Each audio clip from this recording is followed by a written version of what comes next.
He fell in love, but not with a human. She was something else. The fire crackled softly under the wide African sky, and the old man leaned closer to the flames, his voice low, heavy with memory. "Listen carefully," he said. "This is not just a story, it is a warning." In a quiet village near the rolling hills of KwaZulu-Natal, there lived a young man named Sibusiso. He was known for his kindness, his strength, and the calm way he carried himself, like a river that knew its path. Many young women admired him, and elders often said he would one day lead the village with wisdom. But Sibusiso had one weakness. He believed too deeply in love. One evening, as the sun melted into the horizon and painted the sky in shades of fire and gold, Sibusiso went down to the river to fetch water. The river was not just any river. The elders had warned about it. They said it held secrets older than the land itself. They said strange things lived beneath its surface. But Sibusiso, like many young men, believed such stories were only meant to scare children. As he reached the river bank, he heard something unusual. It was not the sound of water. It was singing. Soft, sweet, sad. The kind of voice that could pull tears from a stone. He followed the sound, his heart beating slowly, as if something unseen was guiding his steps. And there, by the edge of the water, he saw her. She was unlike anyone he had ever seen. Her name, she later told him, was Naledi. Her skin glowed under the fading light, smooth like polished wood. Her eyes were deep and dark, holding a sadness that seemed too heavy for one person. Her hair fell like a shadow over her shoulders, moving slightly, even when there was no wind. Sibusiso stood frozen. He had never seen such beauty. Naledi turned to him slowly, as if she already knew he was there. "You should not be here," she said, her voice barely above a whisper. But Sibusiso could not leave. Instead, he stepped closer. "I heard your voice," he said. "It called me." Naledi looked at him for a long moment, her eyes searching his face as if trying to understand something. "Then you must go," she replied softly, "because what calls you is not always what you should follow." But Sibusiso smiled gently. "I am not afraid." That was the first mistake. From that day, Sibusiso turned to the river every evening, and every evening Naledi was there. They spoke for hours. She told him stories of distant places, of things no human had ever seen. Her words painted pictures in his mind, beautiful and strange. In return, Sibusiso told her about the village, about laughter, about family, about the simple joys of human life. Slowly, something grew between them. Something deep, something dangerous. The villagers began to notice changes in Sibusiso. He became distant. He stopped attending gatherings. He no longer laughed as he used to. His eyes always looked far away, as if he was listening to a voice no one else could hear.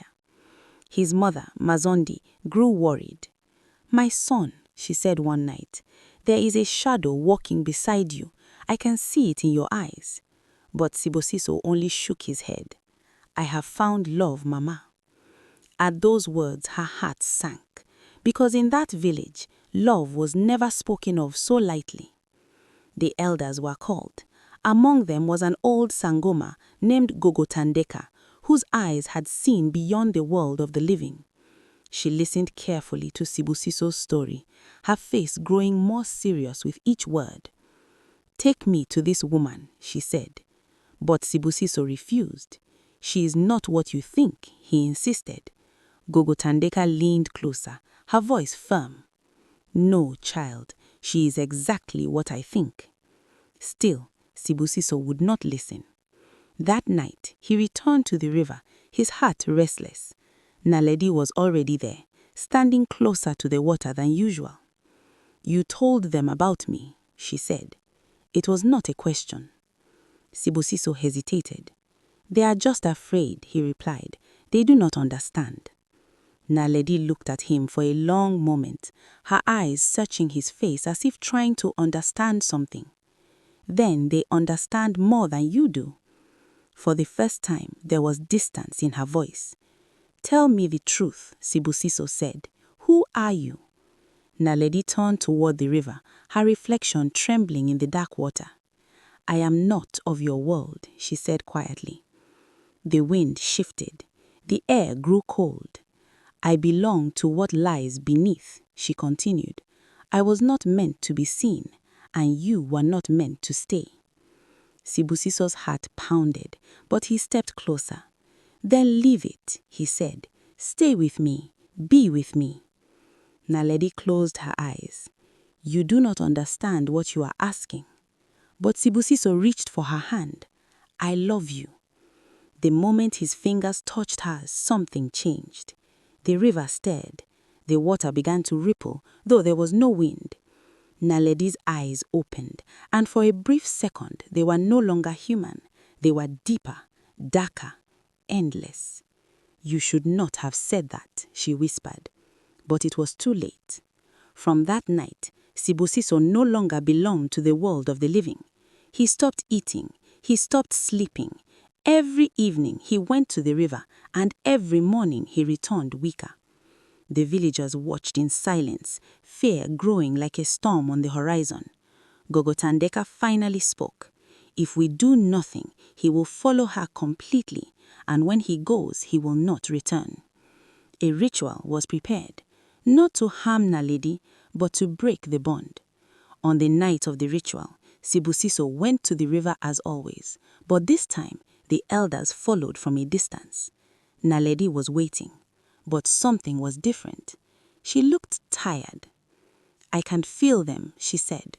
Sibusiso turned, panic rising in his chest. They only want to separate us, he said. Naledi looked at him with something like sorrow.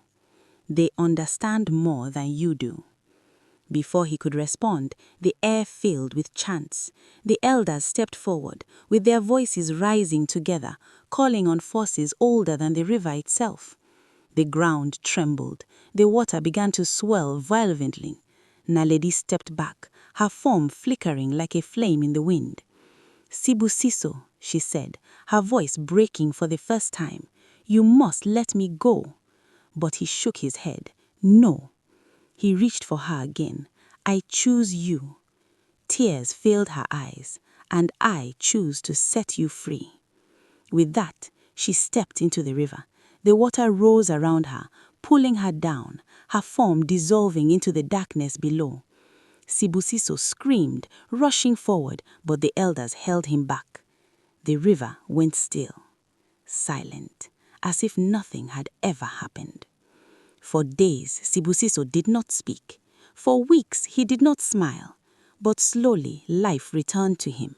He began to eat again, to walk again, to live again. But he was never the same, because sometimes late at night, when the world was quiet and the wind carried whispers from distant places, he would go to the riverbank and sit in silence. And if you listened closely, you could hear it. A soft, sad song rising from the water, calling, waiting, remembering. And that is why even today, the elders warn the young ones, not everything that feels like love comes from the world of the living, and not every beautiful face carries a human soul.